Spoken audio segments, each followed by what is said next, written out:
Inireklamo ng NBI ang isang senatorial candidate dahil sa pagbanggit na naglabas ang Korte Suprema ng temporary restraining order laban sa pag-aresto kay Duterte kahit hindi naman.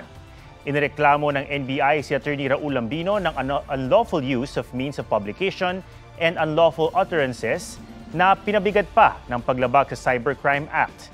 Tinawag yang political harassment ni Lambino. Nais daw niyang makita muna ang reklamo para masagot punto por punto. Bago yan, naglabas din ng show cause order ang Korte Suprema para pagpaliwanagin si Lambino. Naghain din ng reklamong inciting to sedition ng NBI laban kina dating presidential spokesperson Harry Roque at vlogger na si Maharlika. Para yan sa umano'y kontrobersyal na polvoron video. Inireklamo rin ng NBI si Maharlika ng cyber libel, forgery, and unlawful utterances complaints.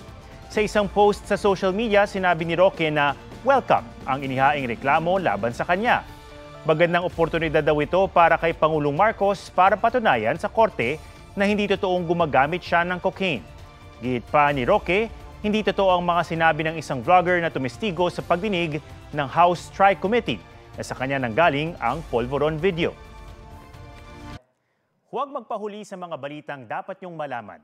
Mag-subscribe na sa GMA Integrated News sa YouTube.